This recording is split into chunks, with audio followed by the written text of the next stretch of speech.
yang mengikuti ibadah ini, ya ada yang mereka merindu untuk tergembala sekalipun jarak jauh tapi secara virtual. Ya, ini kendalanya. Ya, makanya orang bilang, makanya kalau beli HP beli sekalian dengan jaringan. Ya, kalau bisa dibeli.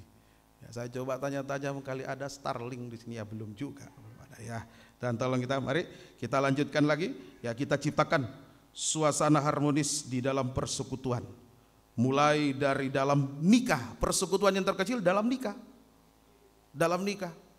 Kemudian membesar dalam penggembalaan. Bagaimana persekutuan kita? Lebih membesar lagi antar penggembalaan. Ya, seperti malam ini kita persekutuan antar penggembalaan. Dari berbagai denominasi gereja. Kita bersekutu bersama-sama. Menciptakan suatu hubungan yang harmonis. Amin. Ya, hubungan yang baik satu dengan yang lain. Nah, bagaimana caranya menciptakan hubungan yang harmonis? Untuk kita bisa menciptakan suatu hubungan yang harmonis itu bagaimana caranya? Ya, kita tidak pakai rumus dunia. Kalau rumus dunia ya macam-macam, ada ya para motivator, ada para ya biasanya di televisi itu menjaga ya, mau mempererat hubungan. Ya, tapi bukan itu. Kita menggunakan firman. Bukan pakai cara-cara dunia. Bagaimana caranya? Menciptakan hubungan yang harmonis. Yakobus pasal 1, surat Yakobus pasal 1 ayat yang ke-17. Surat Yakobus pasal 1 ayat yang ke-17. Setiap pemberian yang baik dan setiap anugerah yang sempurna datangnya dari atas, ya, diturunkan dari Bapa segala terang. Bapa segala terang. Padanya tidak ada perubahan atau bayangan karena pertukaran. Iya, yang kita sapa, yang kita sebut Bapa kami yang di surga, Dia adalah Bapa segala terang. Bapa segala terang. Nah, berarti kita menyapa Dia Bapa, kita anak. Kita mengaku kita adalah anaknya, maka kita harus hidup sebagai anak-anak terang. Kalau semua kita hidup sebagai anak-anak terang, persekutuannya baik. Dalam rumah tangga suami, anak terang, istri, anak terang, baik semua. Terjaga hubungannya dalam penggembalaan. Gembala anak terang, jemaat yang satu, jemaat yang kedua, ketiga dan seterusnya, anak terang. Terjaga. Antar penggembalaan, terjaga semua. Gembala A, gembala B, gembala C, semua anak-anak terang. Maka terjaga persekutuannya. Tidak akan ada tengkar, tidak ada ribut, karena sama-sama terang. Kecuali yang satu gelap, yang gelap ini yang suka ganggu. Kain dan Habel. Habel terang, Kain gelap, Kain ini yang suka ganggu. Nah, ini kita jaga ya. Kita sebagai anak-anak yang anak-anak Bapa di surga, Bapa terang, segala terang. Kita harus hidup sebagai anak-anak terang. Pertanyaannya lagi, bagaimana bisa hidup sebagai anak-anak terang? Saya mau jadi anak-anak terang, saya merayakan Natal. Bukan sekedar pasang pohon terang, tapi betul-betul kita buktikan saya anak-anak terang. Bagaimana supaya bisa menjadi anak-anak terang? Ya jawabannya lewat Natal yang kita rayakan ini. Lewat Natal kita terima Yesus sebagai terang dunia. Sebagai terang dunia. Yesus sebagai terang yang sesungguhnya, terang dunia. Nah, dalam Yohanes pasal 1, Yesus adalah terang dunia. Yohanes 1 ayat 1 sampai ayat 5, ayat 8, ayat 14. Ayat 1 sampai 5, ayat 8, ayat yang ke-14. Pada mulanya adalah firman. Firman itu bersama-sama dengan Allah, dan firman itu adalah Allah. Firman itu adalah Allah. Yesus adalah firman itu sendiri. Terus, Ia pada mulanya bersama-sama dengan Allah. Segala sesuatu dijadikan oleh Dia, dan tanpa Dia tidak ada sesuatu pun yang telah jadi dari segala yang telah dijadikan. terus Dalam Dia ada hidup, dan hidup itu adalah terang manusia. 5. Terang itu bercahaya di dalam kegelapan, dan kegelapan itu tidak menguasainya. Ia bukan terang itu, tetapi ia harus. Ini Yohanes bukan terang, tapi harus memberi kesaksian tentang terang itu. Yesus adalah terang. Ayat 14. Firman itu telah menjadi manusia, Ya, firman telah menjadi manusia dan diam di antara kita, dan kita telah melihat kemuliaannya, yaitu kemuliaan yang diberikan kepadanya sebagai anak tunggal Bapa, penuh kasih karunia dan kebenaran. Iya, Yesus adalah terang. Di ayat 14, Yesus adalah firman. Jadi mau menjadi anak-anak terang, terima firman. Terima Yesus sebagai terang dunia sama dengan terima firman. Yang seringkali yang sangat memprihatinkan dalam kehidupan Kristen. Dalam perayaan-perayaan Natal seperti ini, justru porsi pemberitaan firman dikurangi. Yang lebih banyak yang acara-acara lainnya. Bagaimana kita bisa menjadi terang kalau Yesus saja yang adalah firman kita tidak mau terima? Kita bosan. Ya, bosan dengar firman. Malas dengar firman. Senangnya coba menyanyi, senangnya ya kalau yang acara-acara yang lain. Firman, sudahlah nomor sekian. Ayo kita mau menjadi anak-anak terang, terima Yesus sebagai terang. Terima firman Tuhan, amin. Terima firman Tuhan. Yesus mengajarkan, meneladankan ada dua pemberitaan firman, dua macam pemberitaan firman. Paulus mengajarkan ada dua macam pemberitaan firman. Ini terang yang kita mau terima, terang yang harus kita terima supaya kita menjadi anak-anak terang. Hubungan kita dengan sama baik, doa kita naik. Yang pertama dibaca dulu ya, saya menerangkan firman Tuhan lewat ayat-ayat Alkitab, tidak berani menerangkan yang lain-lain lewat ayat-ayat Alkitab supaya saling menguatkan ayat yang satu dengan ayat yang lain. Matius 11 ayat 1. Matius 11 ayat 1.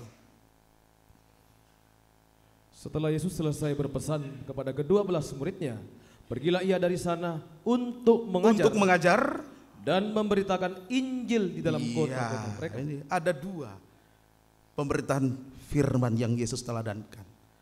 Dia memberitakan Injil, penginjilan, firman penginjilan. Dia juga mengajar, memberitakan firman pengajaran. Waktu Yesus sudah mau terangkat ke surga, pesannya dia amanat agung. Pergilah, jadikanlah semua bangsa muridku, baptislah mereka dan ajarkan. Baptis, penginjilan, ajarkan, pengajaran. Jadi dua. Paulus pun mengajarkan demikian. Ada Injil keselamatan, Efesus 1 ayat 13. Ada cahaya Injil kemuliaan Kristus, firman pengajaran. Ya, nah ini kita mau terima untuk kita bisa menjadi anak-anak terang. Mulai dari firman penginjilan atau Injil keselamatan, Efesus 1 ayat 13. Efesus 1 ayat yang ke-13. Di dalam dia kamu juga, karena kamu telah mendengar firman kebenaran, ya, yaitu Injil keselamatanmu. Ya, Injil keselamatanmu. Di dalam dia kamu juga, ketika kamu percaya, dimeteraikan dengan Roh Kudus yang dijanjikan. Iya, ini Injil keselamatan, firman penginjilan, yaitu Injil yang menampilkan Yesus yang telah datang. Yesus yang telah datang, kita peringati ini Natal, rayakan Natal. Yesus yang telah datang, Allah yang lahir menjadi manusia yang tidak berdosa untuk mati di kayu salib menyelamatkan manusia berdosa. Ini terang keselamatan. Terang keselamatan. Tuhan berikan kepada kita terang keselamatan. Sudahkah kita menerima terang keselamatan? Bertahun-tahun kita merayakan Natal. Betulkah ada terang keselamatan di dalam diri kita? Apa buktinya? Tandanya bahwa saya sudah punya terang keselamatan. Membedakan kita dengan orang dunia, orang dalam gelap. Tandanya tadi dikatakan, pertama, di dalam dia kamu percaya. Kamu percaya ya, karena kamu telah mendengar firman kebenaran Injil keselamatan, dalam dia kamu juga ketika kamu percaya. Percaya Yesus sebagai satu-satunya juru selamat, tidak ada yang lain. Tidak ada yang lain. Kita percaya Yesus sebagai satu-satunya juru selamat. Percaya Yesus, iman kepada Yesus sebagai satu-satunya juru selamat lewat mendengar firman. Itu terang keselamatan. Kita punya terang keselamatan, percaya Yesus. Tidak ada lagi kepercayaan yang lain. Lain kali orang Kristen di sisi lain percaya Yesus, tapi di sisi lain ada kepercayaan yang lain, pegangan yang lain. Ayo kita berdoa dulu. Orang sakit didoakan. Tunggu Pak Pendeta, mau panggil kitab itu engkai sana, nenek sana. Dia mau dulu ini. Wah, berdoa dalam nama Yesus, tapi ada yang dalam nama nenek atau dalam nama Kai. Ya, dulu nenek saya suka juga begitu. Makanya saya heran dulu kenapa masih kecil seringkali kalau sakit kepala tarik di jambul ini. Ternyata ya waktu beliau sudah mau meninggal dunia susah, waktu mau meninggal susah. Beliau katakan dalam bahasa Pamona, saya terjemahkan saja bahasa Indonesia, gelap, tidak ada jalan, gelap, tidak ada jalan. Papa saya pendeta, beliau tuntun, gak ini, apa yang dibuat ini dulu, saya lihat begini, muncul anakku, betul anakku, ada yang dipegang, ada sesuatu yang dipercaya. Begitu dilepaskan, lesemu. Sudah baik, tidak lama kemudian dipanggil Tuhan.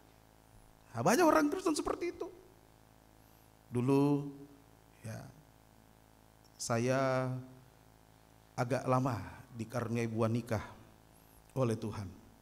Kemudian ya karena merindu punya anak ya coba semua terapi refleksi. Ada yang bilang mau diurut, ada nenek sana bisa urut. Saya tanya dulu, pakai tiup-tiup tidak? Tidak, cuma baur saja. Oke, kalau ada usah tidak. Kita percaya Yesus satu-satunya juru selamat, tidak ada pegangan yang lain, tidak ada. Amin. Hanya Yesus yang kita percaya, Dia yang menyelamatkan. Nah itu tanda bahwa kita punya terang keselamatan. Tanda yang kedua, bertobat. Sesudah percaya, Roma 10 ayat 10, hati percaya, mulut mengaku dosa, bertobat, berhenti berbuat dosa, kembali kepada Tuhan. Yang membuat hubungan dengan sesama menjadi renggang adalah dosa. Itu yang membuat kita terpisah dengan sesama. Dosa-dosa, baik dosa perkataan, dosa perbuatan, dosa dalam pikiran, pikiran buruk sama orang. Dia datang Natal, bawa tas baru, sudah mulai persangka buruk. Uang arisan itu dia pakai itu. Itu di pikiran, jadi terganggu. Ya itu mau salaman Natal tidak mau. Saya punya uang arisan dia ambil itu. Dia belikan tas ini. Nah, ini itu dari pikiran, pandangan semua membuat terpisah. Ya. Nah, ini yang harus diselesaikan, bertobat, selesaikan dosa. Kita merayakan Natal bukan menambah dosa, tapi untuk menyelesaikan dosa. Amin. Selesaikan, berdamai. Ya, kita merayakan Yesus Raja Damai, sampai menyanyi seriosa di gereja, damai di bumi. Tapi gara-gara toples kuenya kosong, toples tetangga so ada isi, so tidak baku bicara.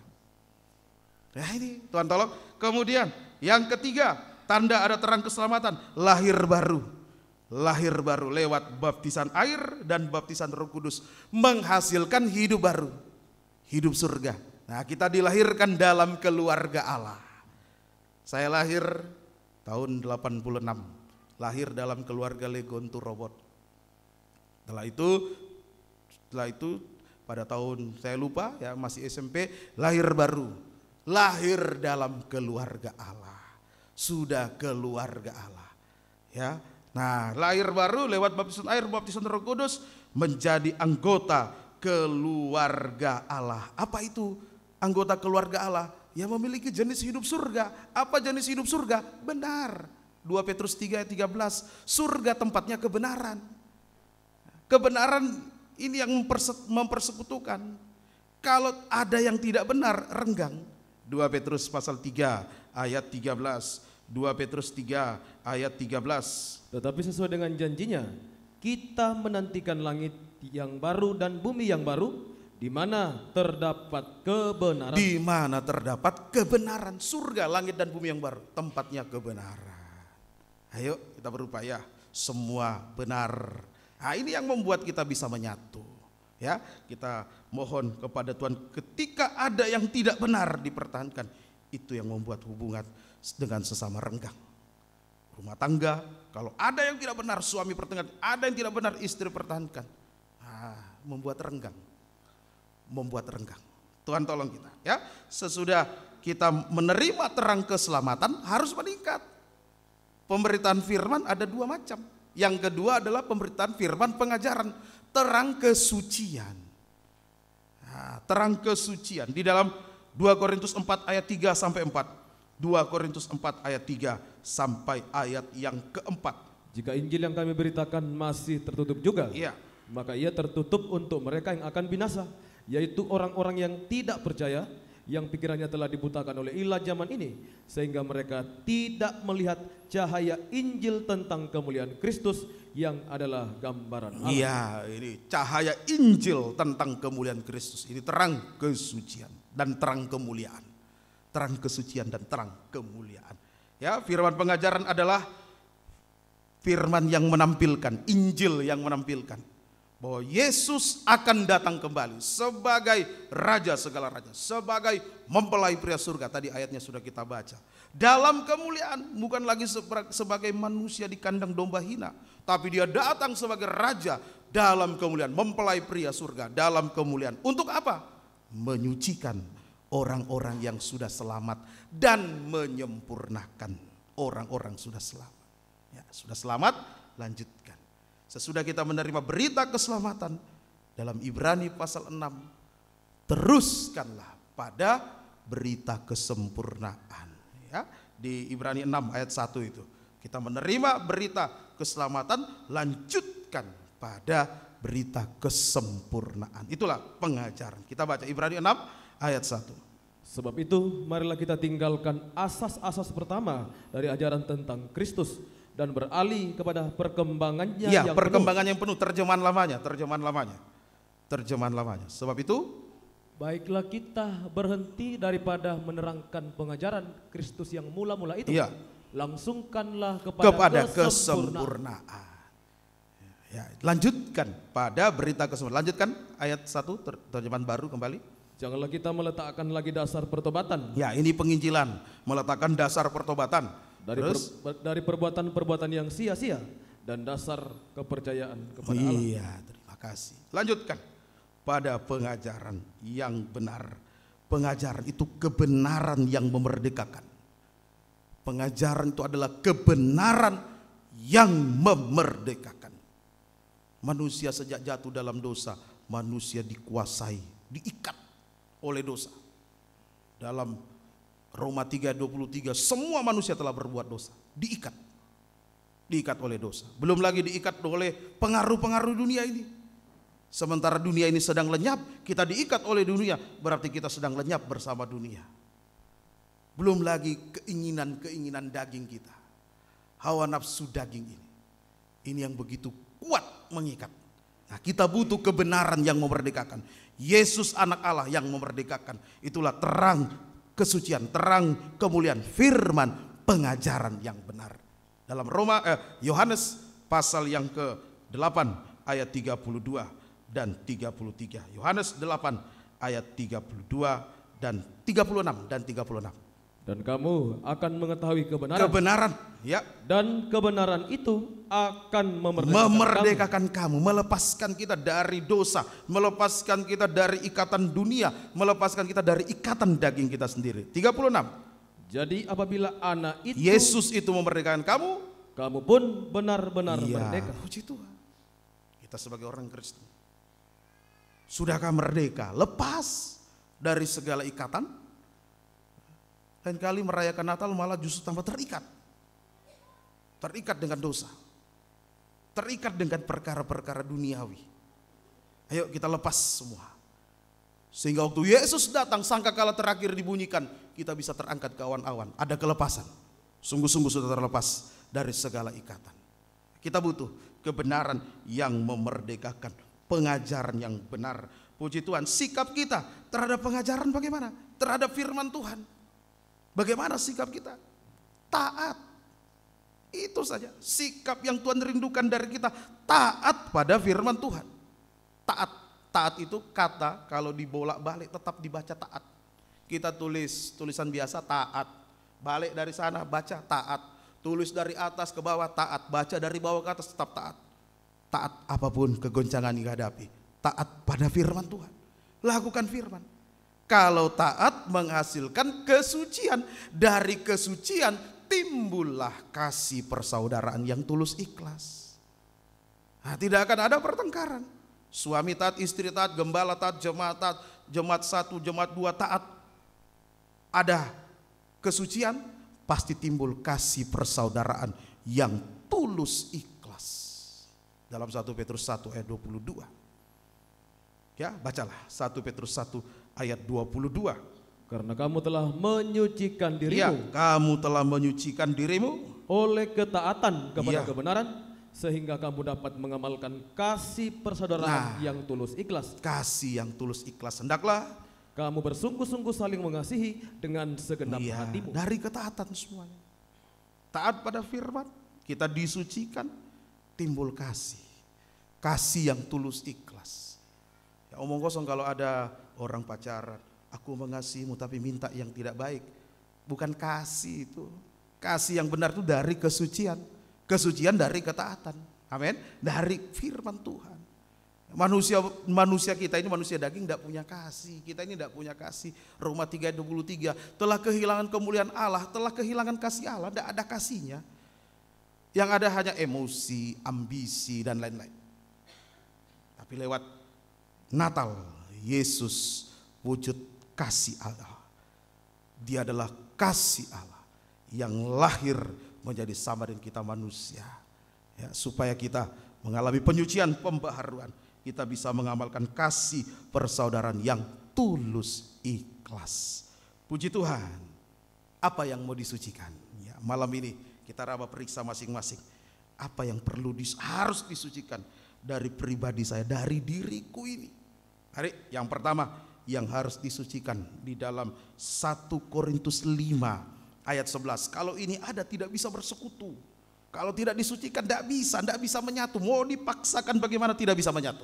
1 Korintus 5 ayat 11. Tetapi yang kutuliskan kepada kamu ialah supaya kamu jangan bergaul dengan orang yang sekalipun menyebut dirinya saudara. Menyebut dirinya saudara, permisi, adalah orang cabul. 1, kikir. 2, penyembah berhala. 3, pemfitnah. 4, pemabuk. 5, atau penipu. 6. Dengan orang yang demikian janganlah kamu sekali-kali makan bersama-sama. Ada 6 dosa yang mengikat tubuh, jiwa dan roh, sehingga membuat hubungan dengan sesama pasti renggang.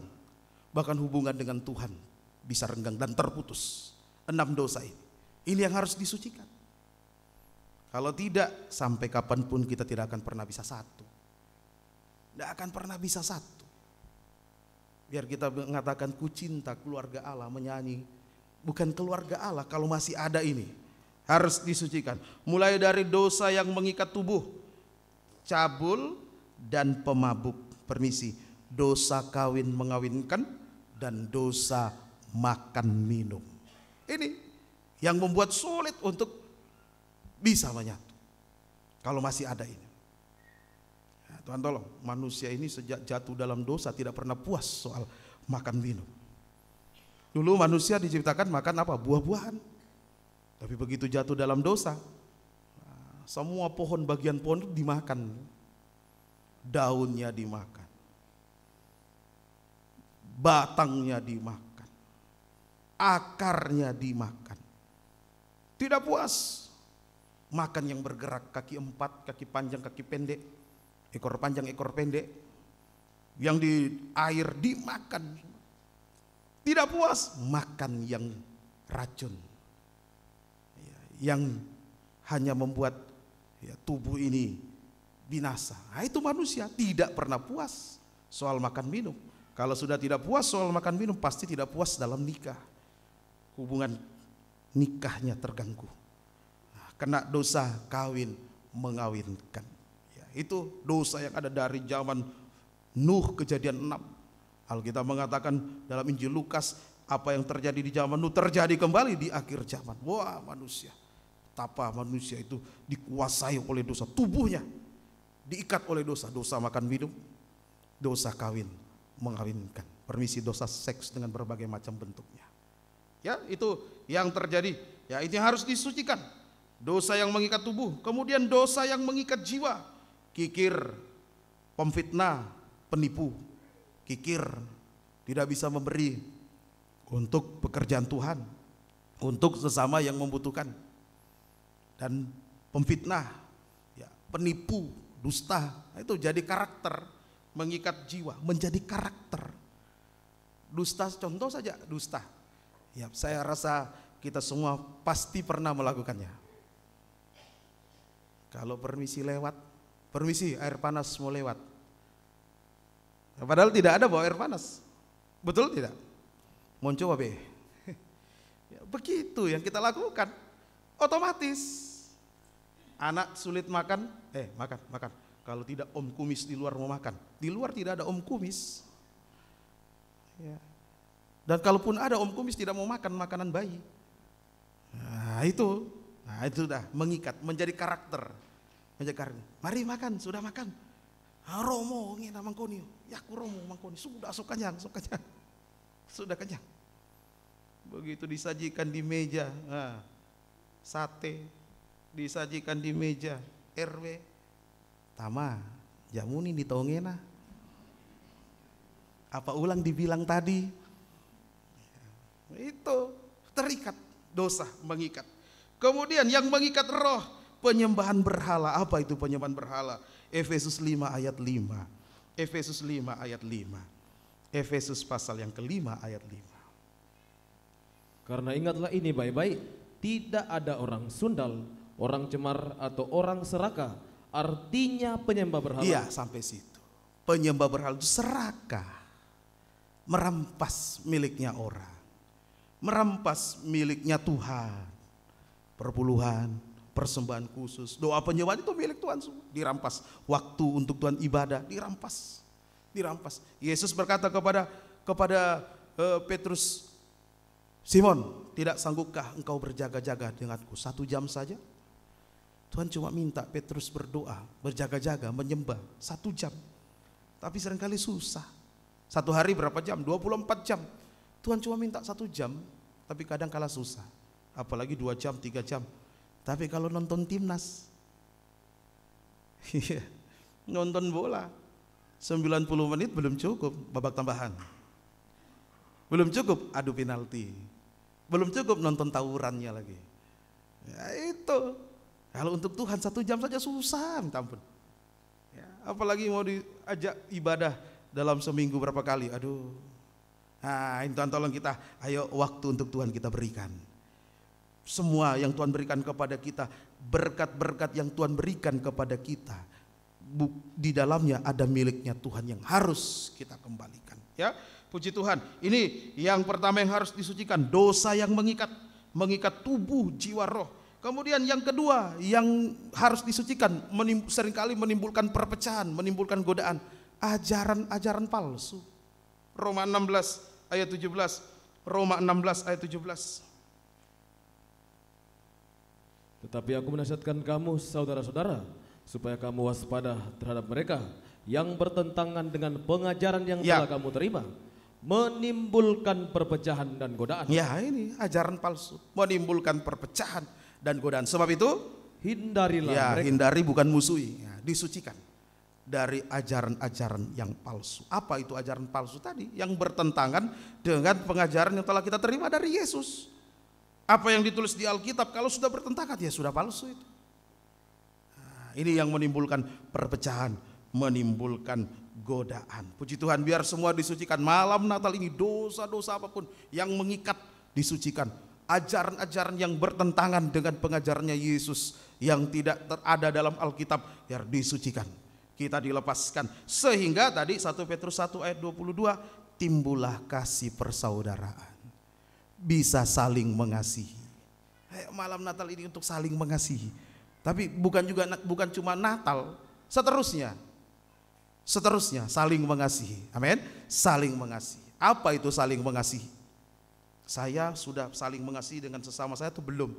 Apa itu saling mengasihi? Bagaimana prakteknya saling mengasihi? Oh, kasih kado Natal, hadiah Natal untuk Lili. Wah, itu saling mengasihi. Anak saya namanya Lili. Kadang kalau saya sebut namanya ini pulang nanti sebentar dia protes. Saya mau polotes, dia bilang. saya mau protes, kenapa ayah bilang nama-nama saya. Saling mengasihi. Bukti, praktek kita saling mengasihi. Bukti sudah disucikan. Ya, malam Natal kita mau mengasihi, saling mengasihi. Mulai yang pertama, saling mengampuni. Itu saling mengasihi, saling mengampuni. Sepanjang tahun ini, tidak usah dengan tetangga, dalam rumah tangga dulu. Bagaimana hubungannya suami dan istri? Jangan-jangan malam ini kelihatan baku gandeng duduk bersama-sama, padahal tadi di rumah sudah tengkar. Ere undangan sikom malai sikom nah. Ya saya gitu ya, kamu yang pergi, kamu. Ayo kalau gitu sama-sama.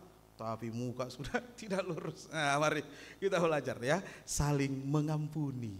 Saling mengampuni. Keluarga jasmani belum tentu keluarga Allah. Belum tentu keluarga Allah. Kalau kita belum bisa saling mengampuni, belum keluarga Allah. Keluarga Allah itu saling mengampuni. Amin. Saling mengampuni. Yesus mengajarkan. Petrus tanya, berapa kali aku harus mengampuni? Apa yang Yesus katakan? 70 kali 7 kali, tak terhingga. 70 kali 7 kali, 490. Dia mulai tulis di buku hariannya. Kesalahan suamiku 1, 2, 3, 4, garis 5. 1, 2, 3, 4, garis 5, 10. Terus 490. Bikin kesalahan 491. Bangkitlah murka Allah ini. Balas, waktunya pembalasan. Ayo saling mengampuni. Tak terhingga. Di dalam Matius 18 itu, berapa kali aku harus mengampuni? 70 kali 7 kali. Tak terhingga.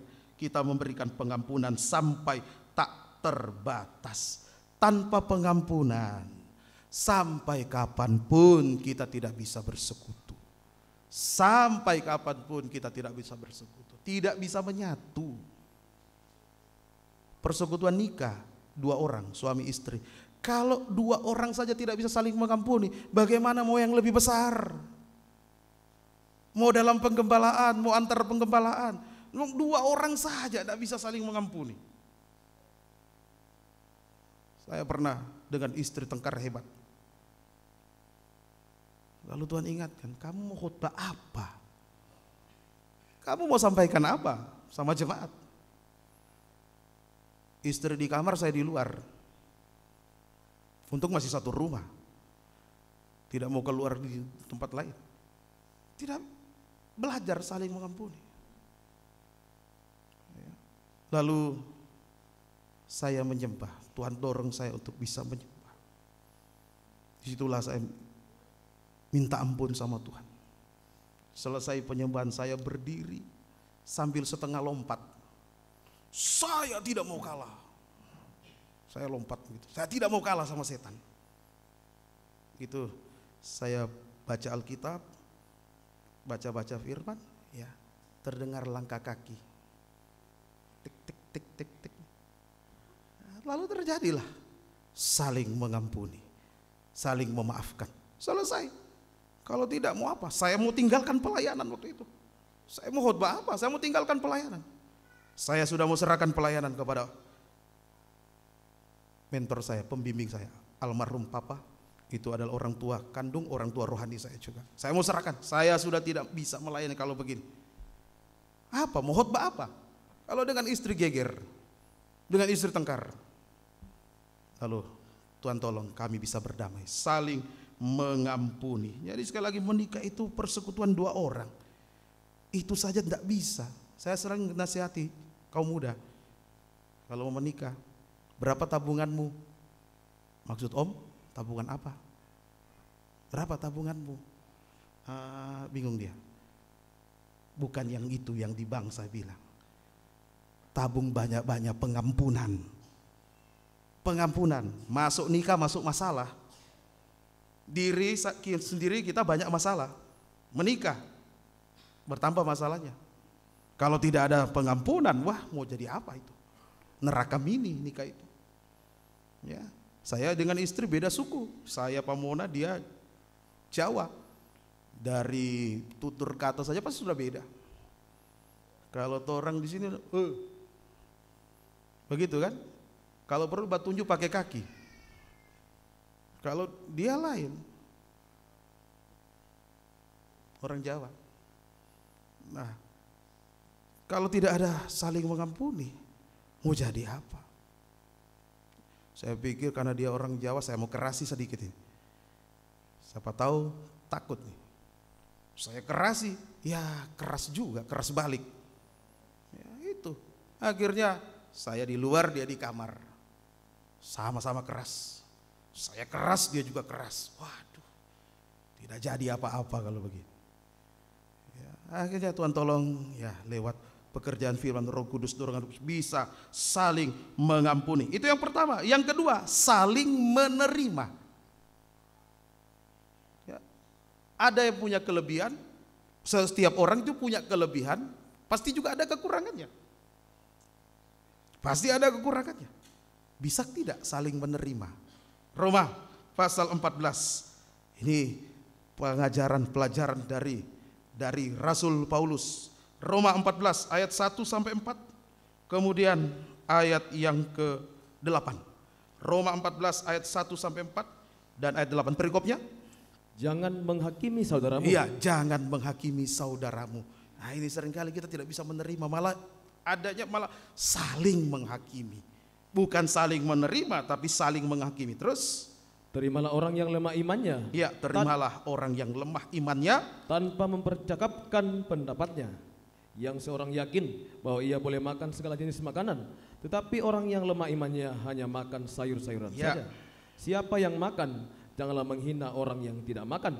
Dan siapa yang tidak makan, janganlah menghakimi orang yang makan. Sebab Allah telah menerima orang itu. Siapakah kamu? Siapakah kamu? Sehingga kamu menghakimi hamba orang lain. Entahkah ia berdiri, entahkah ia jatuh, itu adalah urusan tuannya sendiri. Tetapi ia akan tetap berdiri karena Tuhan berkuasa menjaga dia terus berdiri. 8. Sebab jika kita hidup untuk Tuhan. Dan jika kita mati untuk Tuhan. Jadi baik hidup atau mati, kita adalah milik Tuhan. Di sini diajarkan. Terimalah orang yang lemah imannya tanpa mempercakapkan pendapatnya. Terjemahan lama ayat 1 itu. Terjemahan lama. Adapun orang yang lemah imannya itu kamu sambutlah, bukan usir, bukan tendang. Tetapi bukannya dengan maksud berbala-bala di dalam hal yang waham. Terimalah orang yang lemah imannya tanpa mempercakapkan pendapatnya. Jangan menghakimi. Terima. Jangan menghakimi. Ya. Kalau ada perbedaan, jangan menghakimi. Ya. Keyakinan ada perbedaan dalam keyakinan di sini dalam hal makanan. Ya, keyakinan pandangan seringkali menimbulkan yaitu pertengkaran. Perbedaan keyakinan atau pandangan seringkali menimbulkan pertengkaran. Ada yang makan sayur, ada yang makan daging. Menimbulkan pertengkaran. Ini soal makanan secara jasmani seringkali sudah menimbulkan pertengkaran. Yang lebih banyak lagi menimbulkan pertengkaran soal makanan secara rohani, makanan firman. Di gereja masing-masing berbeda penyajiannya. Seringkali itu membuat pertengkaran, membuat keributan, ya. Membuat pertengkaran yang masing-masing merasa saya benar, hakimi yang lain. Sesat, menyimpang, keluar jalur. Jangan. Tuhan bilang jangan, lewat Paulus jangan. Entahkah dia duduk, entahkah dia berdiri, itu urusannya dia dengan tuannya. Jangan kita hakimi. Kamu so lain. Nanti bilang kamu agak lain. Itu saling menghakimi, ya ribut terus. Makanya sesama Kristen ribut terus, ribut terus.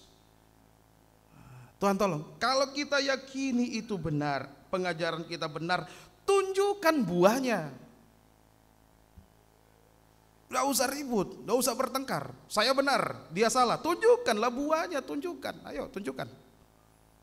Lewat perkataan, lewat perbuatan kita. Di ayat 8 tadi, kita tunjukkan kita hidup untuk Tuhan, hidup untuk memuliakan Tuhan, hidup menyenangkan Tuhan. Itu yang Tuhan mau.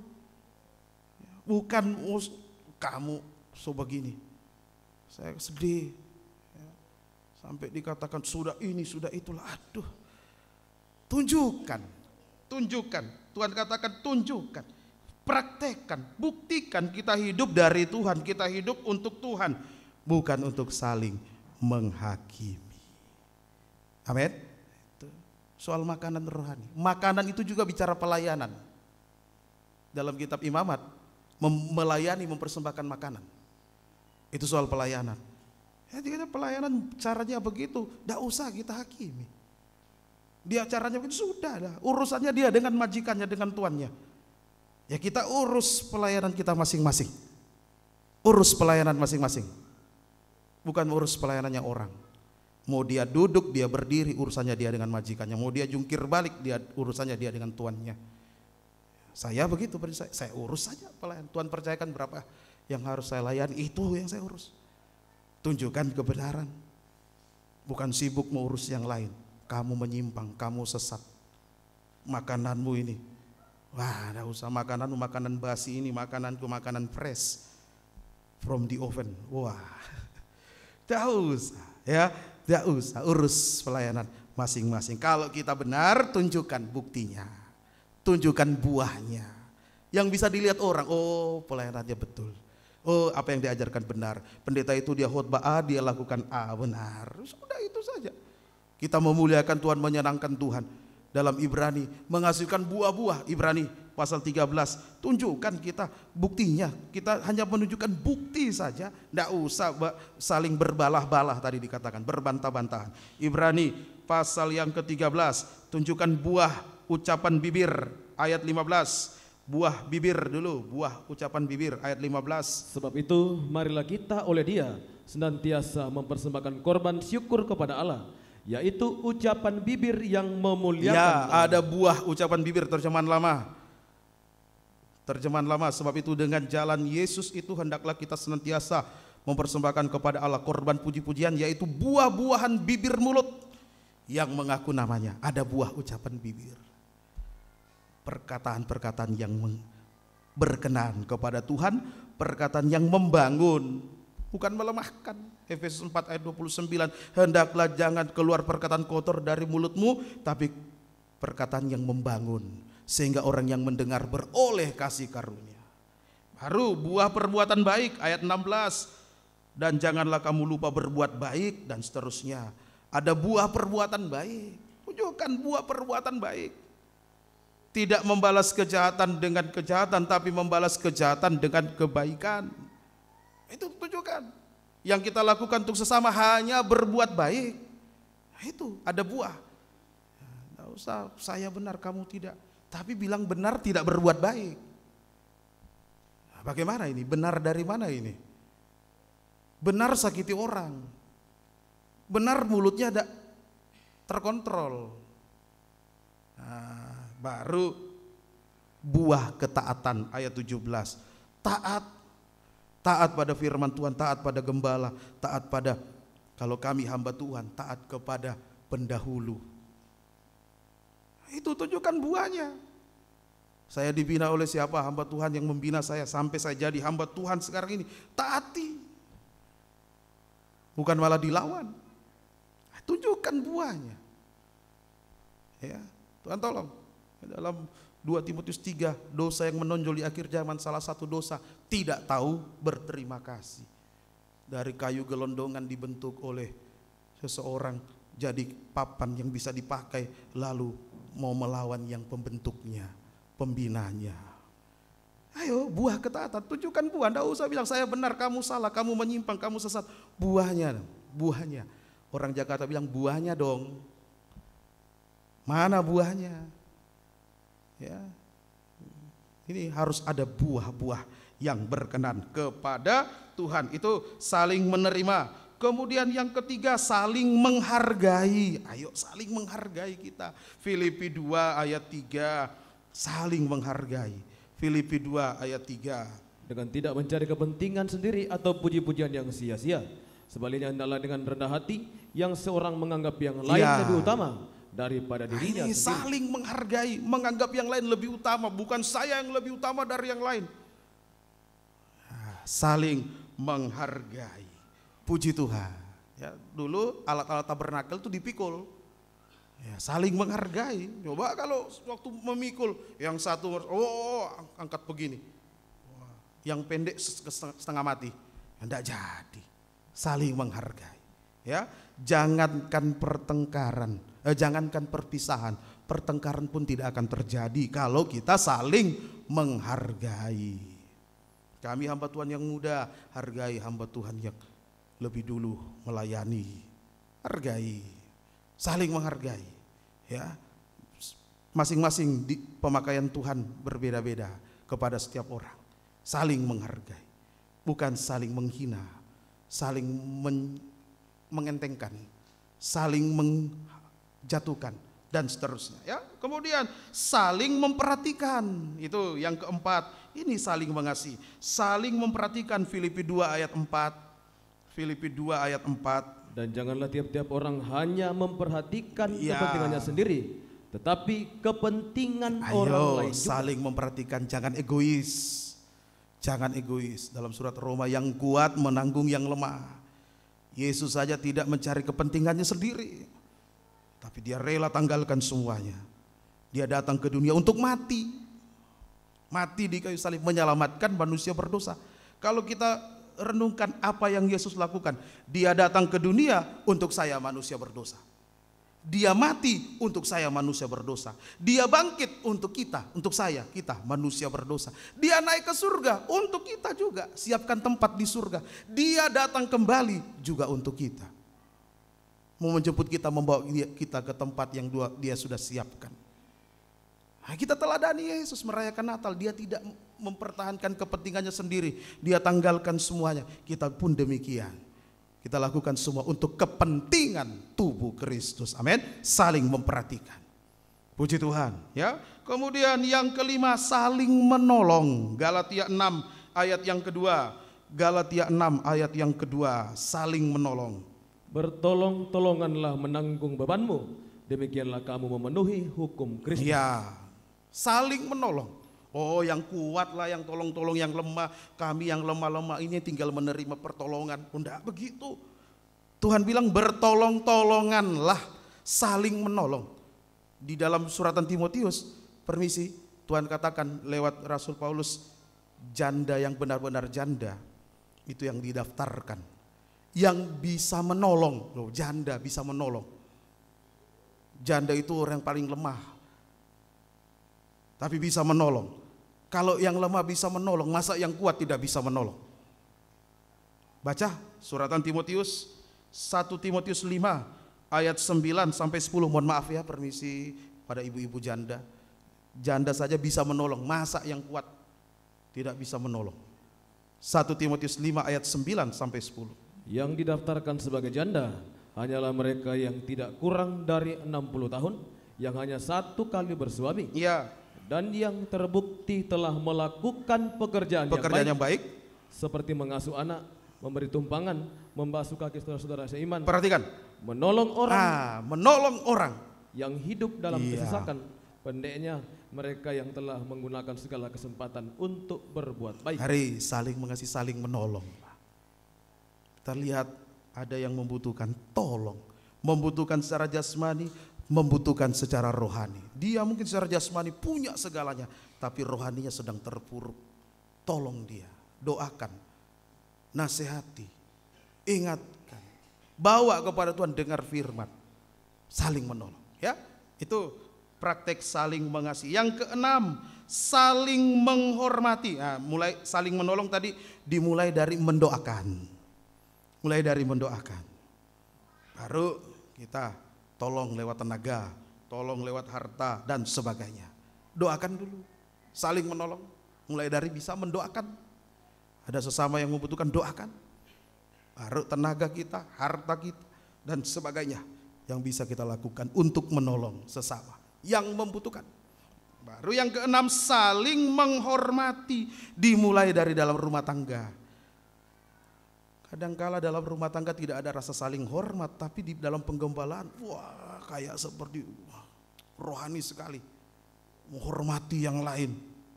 Padahal dalam rumah tangganya tidak bisa menghormati. Suami istri dulu saling menghormati. Efesus pasal yang ke-5 ayat 33, istri menghormati suami. Efesus 5 ayat 33. Bagaimanapun juga bagi kamu masing-masing berlaku, kasihilah istrimu seperti dirimu sendiri, dan istri hendaklah menghormati suaminya. Saya pernah mendengar, saya malu sekali. Istri saya tanya, apa dia bilang itu dalam bahasa Pamona. Istri toreba betul-betul dia punya suami. Tidak bisa saling menghormati. Tidak hormati suaminya. Wah, dia toreba.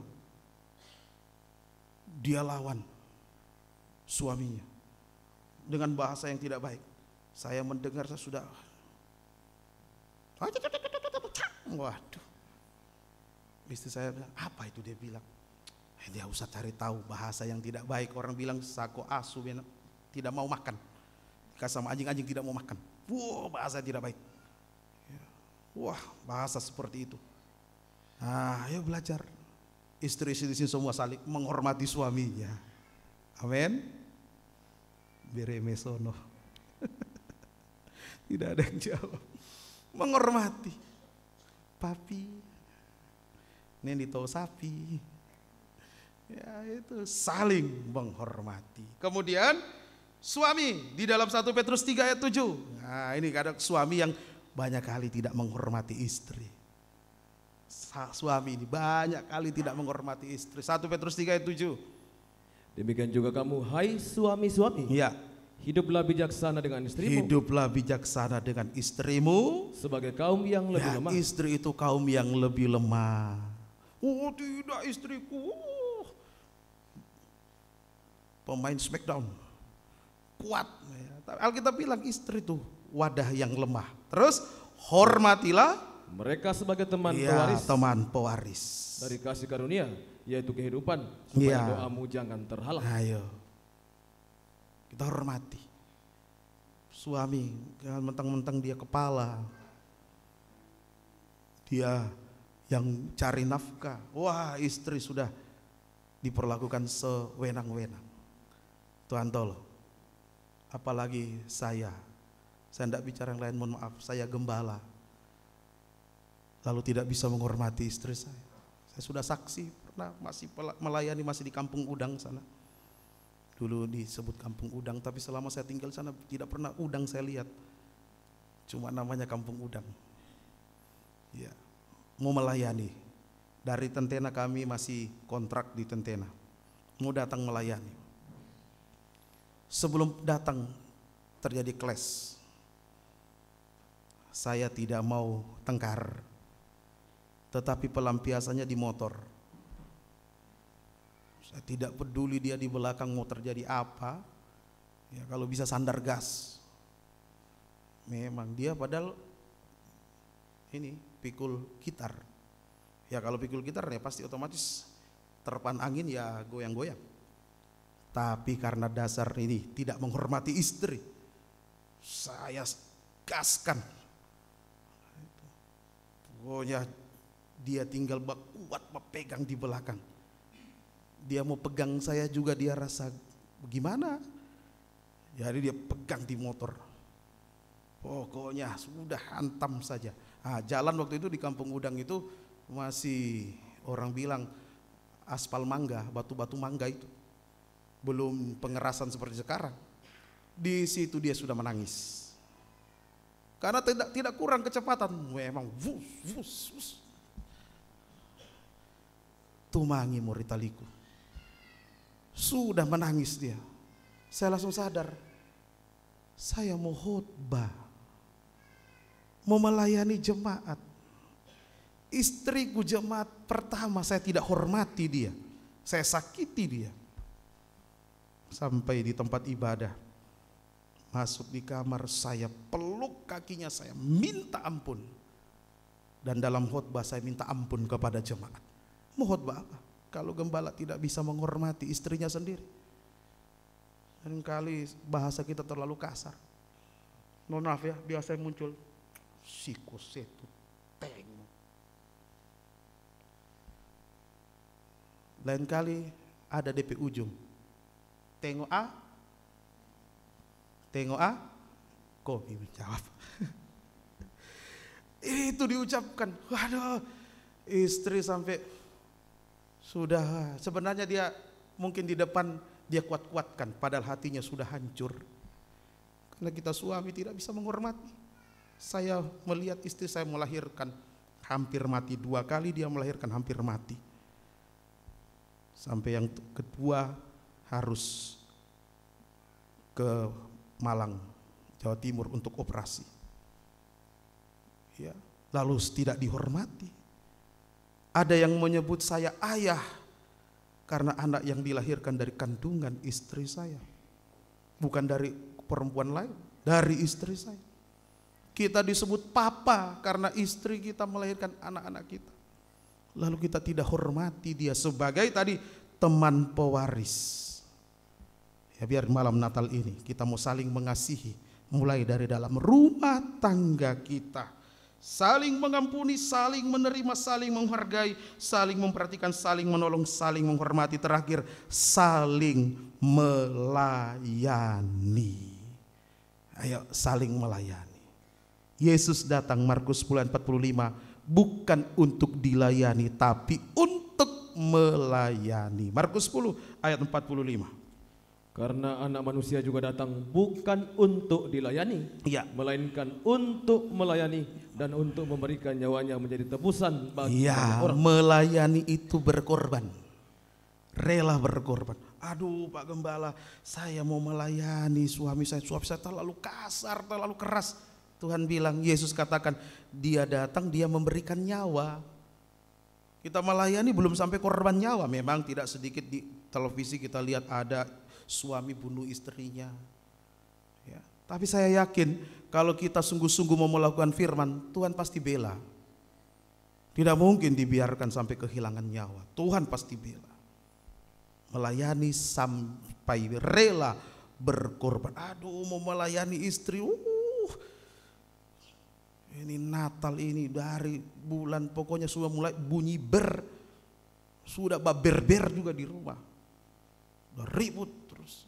Ini apa ini gereja sudah minta ini. Wah, ini untuk seragam. Oh, ini toples kosong. Ini waduh. Suami sudah kayak mau pecah kepalanya. Wah. Sampai mau tidur pun istri mengigau, toples kosong. Aduh. Ayo kita belajar saling melayani sekalipun rela berkorban. 7 praktek saling mengasihi. Angka 7 menunjukkan Sabat. Hari Sabat, hari ke-7, hari perhentian. Kalau kita bisa saling mengasihi, pasti ada perhentian. Ada damai sejahtera. Dalam rumah tangga dulu damai, tenang. Dalam penggembalaan juga ada damai sejahtera. Antar penggembalaan ada damai sejahtera, ketenangan. 7 juga angka sempurna. Kalau kita bisa saling mengasihi, kita sedang diarahkan, dibentuk menjadi satu tubuh Kristus yang sempurna.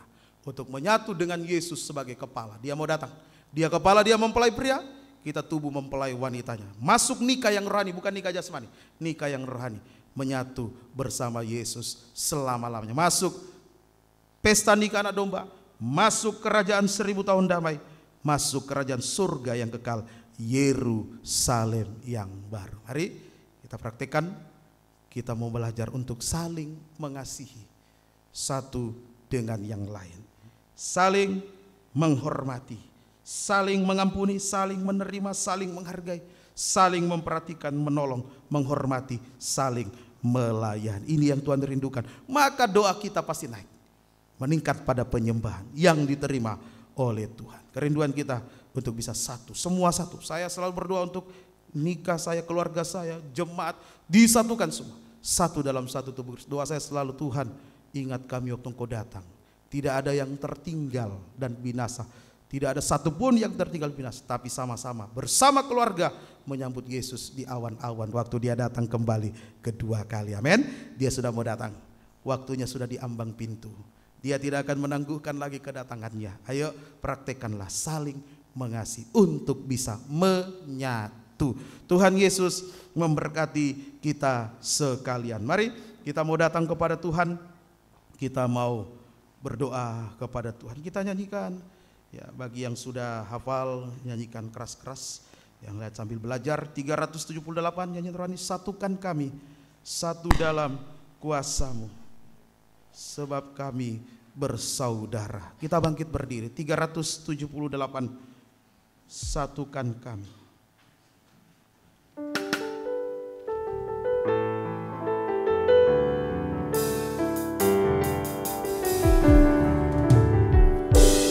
Satukan kami satu dalam kuasa-Mu, sebab kami bersaudara.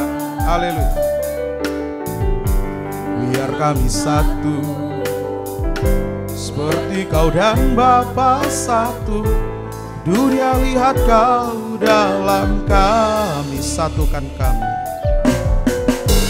satukan kami satu dalam kuasa-Mu, sebab kami bersaudara. Biar kami satu, seperti Kau dan Bapa satu. Dunia lihat Kau dalam kami.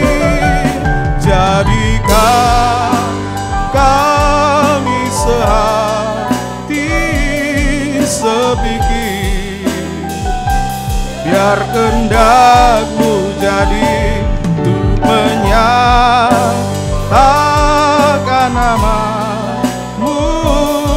Jadikan kami satu. Kembali dari atas, satukan kami, satukan kami satu dalam kuasa-Mu, sebab kami bersaudara. Biar kami satu, seperti Kau dan Bapa satu. Dunia lihat Kau dalam kami.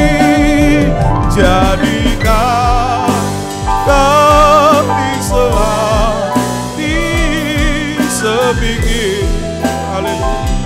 Biar kehendak-Mu jadi untuk menyatakan nama-Mu. Jadikan kami satu. Kors, jadikan kami, jadikan kami sehati sepikir. Ini doa kami Tuhan.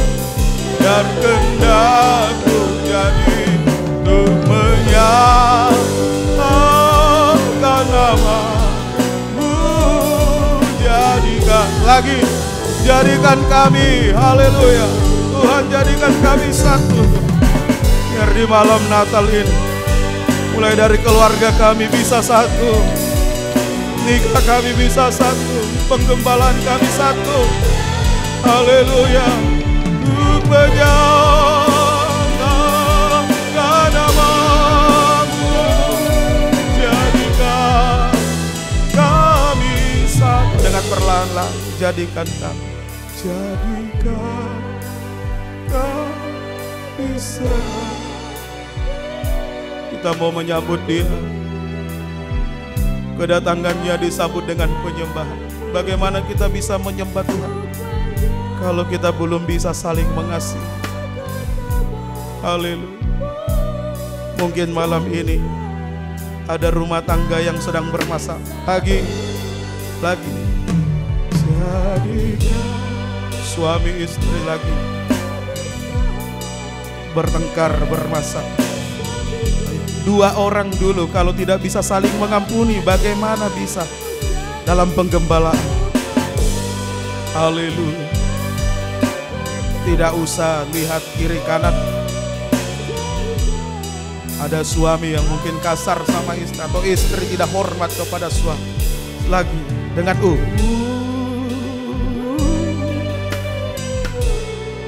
mau berdamai dalam rumah tangga dulu, atau anak-anak kepada orang tua kepada anak, kakak beradik, jemaat satu dengan yang lain,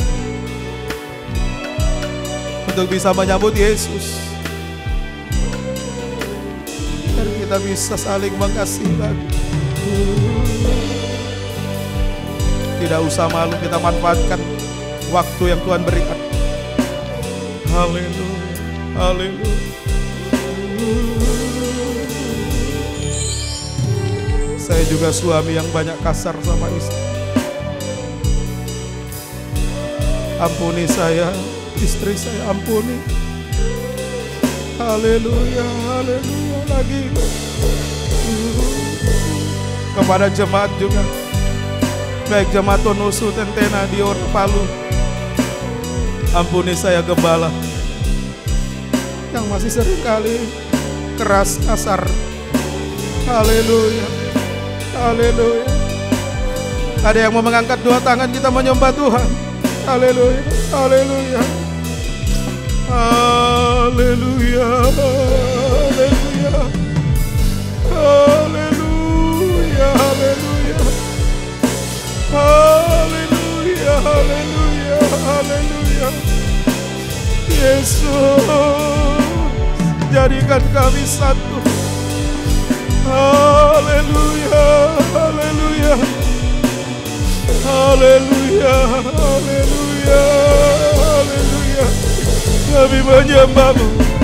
Haleluya, haleluya, haleluya, haleluya, Yesus. Haleluya. Kami mau menyatakan nama-Mu. Kami mau memuliakan Engkau. Haleluya, haleluya. Terima kasih Tuhan. Haleluya, haleluya. Yesus, Engkau baik. Haleluya, haleluya. Terima kasih Tuhan. Engkau Imam Besar Agung ada di tengah kami saat ini, memperdamaikan kami dengan sesama, juga dengan Engkau Tuhan. Haleluya. Terima kasih Tuhan. Jadikan, turunkan tangan kami. Saya mohon kesediaan Om Samperno untuk berdoa, Bapak Pendeta Samperno untuk berdoa,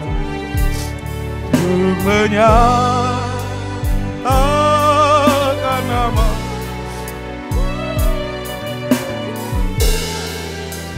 Jadikan kami.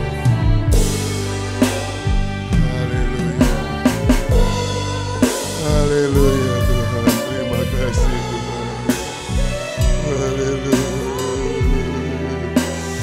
haleluya, haleluya.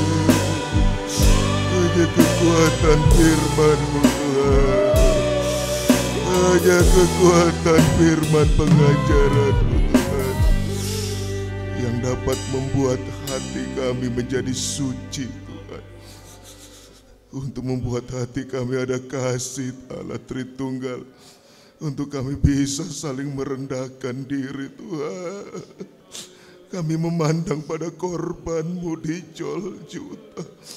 Haleluya Tuhan, sucikan hati kami Tuhan, pandangan-pandangan kami Tuhan, supaya hati kami benar-benar suci terhadap Tuhan dan terhadap sesama kami manusia Tuhan, untuk diwujudkan dalam praktek yang nyata Tuhan.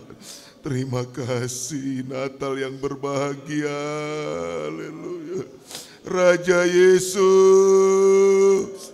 Engkau datang untuk melepaskan kami dari dosa kami. Kelepasan yang menuju pada kesempurnaan Tuhan. Sedikit demi sedikit, tahap demi tahap, bagian demi bagian Tuhan. Sampai kami betul-betul mengalami kelepasan secara sempurna. Untuk kami bisa menyembah Engkau Tuhan. Menuju pesta nikah anak domba Allah yang kekal selama-lamanya Tuhan. Terima kasih. Tancapkan firman-Mu sedalam-dalamnya. Yakinkan seyakin-yakinnya Tuhan. Jika malam ini kami bisa bawa pulang praktek. Bisa menjadi kuasa Tuhan. Menjadi pertolongan-pertolongan Tuhan. Menjadi mujizat-mujizat dan keajaiban-keajaiban Tuhan.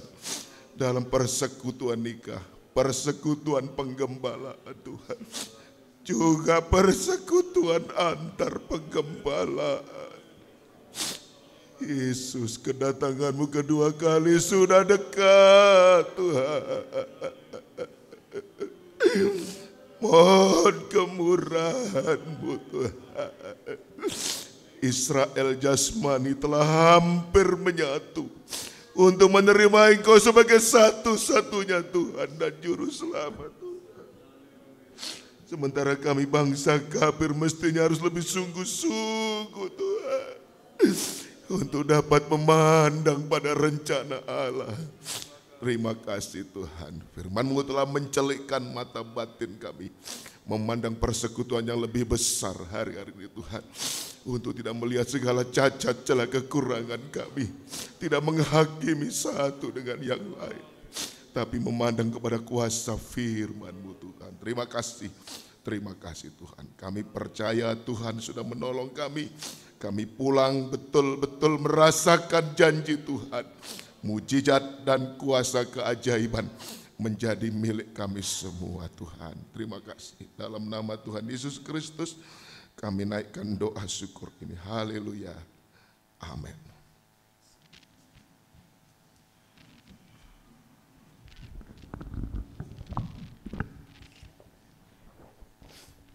Terima kasih kepada hamba Tuhan sudah berdoa untuk kita.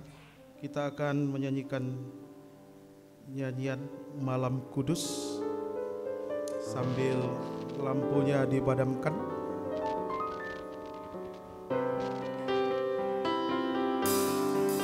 Saya jemput kembali, kita bangkit berdiri. Malam Kudus,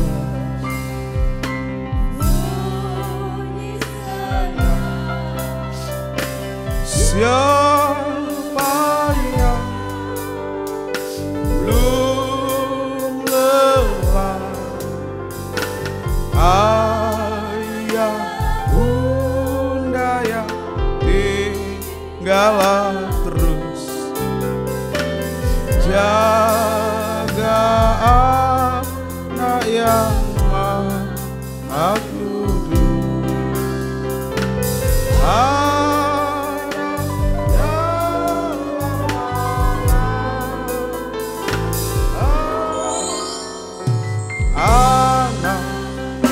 Dalam ayat 2.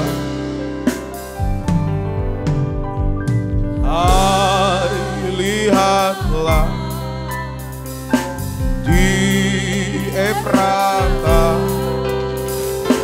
terang besar turunlah,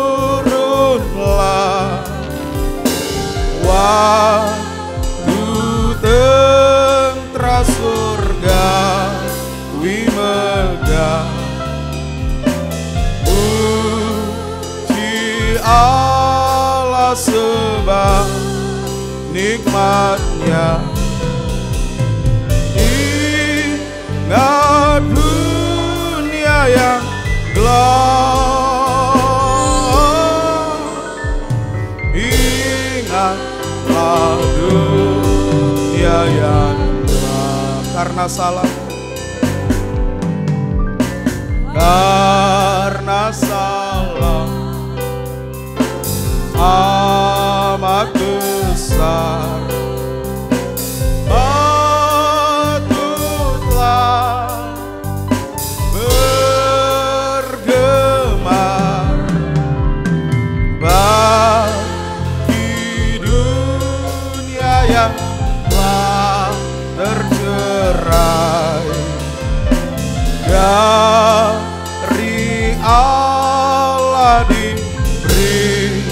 Almasih jadi pohon galas,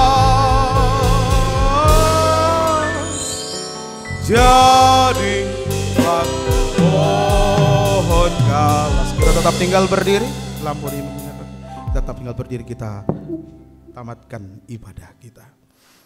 Terima kasih Tuhan Yesus, kami mengucap syukur buat kebaikan kemurahan Tuhan yang sudah memberkati ibadah pelayanan kami pada sore malam hari ini. Biar firman-Mu sungguh-sungguh tertanam termeterai dalam kami dimampukan melakukan, mempraktekkan firman-Mu Tuhan. Memberkati seluruh umat-Mu, segala pengorbanan, waktu, tenaga, harta, karena Engkau Tuhan yang akan membalas, memberkati semuanya. Para tamu undangan kami yang sudah datang, Tuhan juga memberkati selalu. Nikah buah nikah, usaha pekerjaan, ibadah pelayanan, Tuhan berkati. Kaitkanlah kami masuk dalam pembangunan tubuh Kristus yang sempurna. Ingat kami waktu Engkau datang kembali kedua kali, tidak ada satupun yang tertinggal dan binasa. Kami bersama keluarga kami bisa menyongsong Engkau di awan-awan. Memberkati juga seluruh hamba Tuhan yang boleh hadir datang beribadah. Tuhan memberkati dalam pelayanan yang sudah Engkau percayakan. Pakai untuk menyuarakan firman-Mu Tuhan. Jiwa-jiwa dituai masuk dalam kegerakan pembangunan tubuh Kristus yang sempurna. Pemerintah kami Tuhan memberkati dari pusat sampai ke daerah. Pemerintah Kecamatan Pamuana Pusalemba, pemerintah desa Tonusu, Tuhan memberkati semua. Tuhan berikan rasa takut akan Engkau dalam menjalankan tugas tanggung jawab mereka. Kami boleh mengalami Tuhan berkat-berkat daripada Tuhan tercurah atas daerah kami ini Tuhan. Dan pemimpin yang sudah terpilih itu adalah kehendak Tuhan, biar bisa menunaikan tugas yang sudah Engkau percayakan dengan baik, memimpin daerah kami 5 tahun ke depan. Terima kasih Tuhan, terpuji nama-Mu Tuhan. Terima kasih Tuhan. Dan jika kami pulang sebentar, Tuhan menyertai, melindungi, kembalikan di tempat di rumah kami masing-masing. Dan biarlah kami kembali boleh dipersekutukan di waktu-waktu kesempatan akan datang, sampai nanti kami diangkat di awan-awan bersekutu, menyatu dalam satu tubuh Kristus yang sempurna, menyambut Engkau Yesus, mempelai pria surga kami. Terima kasih Tuhan, terpuji nama-Mu Tuhan. Terima kasih Tuhan. Kekasih-kekasih Tuhan, pulanglah, terimalah berkat anugerah damai sejahtera dan cinta kasih sayang dari Allah Bapa, Anak Allah, dan Allah Roh Kudus, di dalam nama Tuhan Yesus Kristus, menyertai kita sekalian mulai saat ini sampai selama-lamanya. Di dalam nama Tuhan Yesus Kristus kami berdoa, mengucap syukur. Haleluya, amin. Silakan duduk kembali. Selamat malam, Tuhan Yesus berkati. Selamat Natal 25 Desember 2024, dan selamat menyongsong tahun baru 1 Januari 2025. Tuhan Yesus berkati. Saya kembalikan kepada yang memimpin pujian tadi.